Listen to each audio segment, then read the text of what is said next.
Hi hello friends, அனைவருக்கும் வணக்கம். எல்லோரும் எப்படி இருக்கீங்க? இன்றைக்கி நம்ம சண்டே ஸ்பெஷலாக சிக்கன் பிரியாணி ஒரு 10 பேர் சாப்பிட்ற அளவுக்கு செய்ய போகிறோம். வாங்க எப்படி செய்யலான்னு பார்க்கலாம். அதுக்கு முன்னாடி நம்ம சேனலை சப்ஸ்கிரைப் பண்ணி சப்போர்ட் பண்ணுங்கள். நிறைய பேர் பார்க்குறீங்க, பட் ஆனால் சப்ஸ்கிரைப் லைக் எதுவுமே இல்லை. கண்டிப்பாக பண்ணிவிட்டு பாருங்கள். இப்போ நம்ம ஒரு பாத்திரத்தில் 200 ml எண்ணெய் சேர்த்துக்கலாம், சன்ஃப்ளவர் ஆயில். அது கூட பட்டை பைசஸ், 200 கிராம் அளவுக்கு வெங்காயம், கருவேப்பிலை, பச்சை மிளகாய் 4, மல்லி புதினா நல்லா சேர்த்து நம்ம கண்ணாடி பதத்துக்கு வதக்கி எடுத்துக்க போகிறோம். பாருங்கள், இந்த அளவுக்கு கண்ணாடி பதத்துக்கு வதங்கினதுக்கப்புறம் நம்ம இது கூட 150 கிராம் தக்காளி சேர்த்துக்கலாம். தக்காளி நல்லா வதக்கிக்கலாம். உங்களுக்கு எந்த ஷேப்பில் வேணுமோ தக்காளி நீங்கள் அதுக்கு ஏற்ற மாதிரி கட் பண்ணிக்கலாம். நான் கொஞ்சம் பெருசாக இந்த மாதிரி தான் கட் பண்ணியிருக்கேன். இது கூட 6-7 ஸ்பூன் இஞ்சி பூண்டு பேஸ்ட்டு, உப்பு சேர்த்து மூடி வச்சுக்க போகிறோம். இப்போ நான் வந்து அரிசி ஒரு 1/2 கிலோ அளவுக்கு எடுத்திருக்கேன். அதுக்கு 3/4 கிலோ சிக்கன் சேர்த்துக்க போகிறேன். அதுக்கு மசாலாலாம் போட்டுக்கலாம். இஞ்சி பூண்டு பேஸ்ட்டு நல்லா வதங்கி வந்துருச்சு பாருங்கள் தக்காளியெல்லாம். இதுக்கு இப்போ நம்ம சிக்கன் ரெடி பண்ணிக்கலாம்.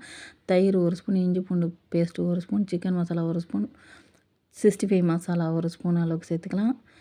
அதுக்கு தேவையான அளவு உப்பு சேர்த்துட்டு நம்ம அப்படி சும்மா மசாலா பிடிச்சா மட்டும் போதும், 2 பக்கம் திருப்பி போட்டு எடுத்துக்கலாம். அதே நம்ம வெங்காயம் தக்காளிலாம் வதக்கிருக்கோம்ல, அதே கூடயே சேர்த்து நம்ம வதக்கிக்கலாம். இப்போ ஒரு பேக்கெட் தயிர், 10 ரூபா பேக்கெட் தயிரை அப்படி நம்ம சேர்த்துக்கலாம். சேர்த்துட்டு chicken masala 4 spoon, biryani masala 4 spoon, காரம் மிளகாத்தூள் 1/2 ஸ்பூன், அதுக்கப்புறம் நம்ம லெமன் ஒரு லெமன் அளவுக்கு சேர்த்துக்கலாம். சைஸ் கொஞ்சம் சின்னதான நான் 1 சேர்த்துக்கிட்டேன்.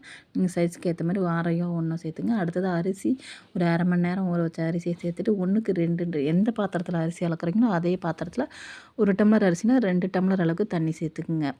அந்த கணக்கில் தான் நான் சேர்த்துருக்கேன். ஏன்னா இது பழைய அரிசி தாங்கும். அப்படி புது அரிசி இருந்தாக்கா 1க்கு 1.5 கணக்கில் சேர்த்துக்குங்க. பாருங்கள், தண்ணியெலாம் நல்லா கொதித்து சாதம்லாம் நல்லா ட்ரை ஆகி வந்துருச்சு. இப்போ நம்ம தம்மில் போட்டுக்க போகிறோம். நல்லா மூடி போட்டு ஒரு 1/2 மணி நேரம் விடலாம். பாருங்கள், நல்லா தம்மாயி சூப்பராக சாதம்லாம் நல்லா உதிரி உதிரியாக வந்துருச்சு. செம்ம டேஸ்ட்டாக இருக்கும். கண்டிப்பாக ட்ரை பண்ணி பாருங்கள். பிடிச்சிருந்தா லைக் பண்ணி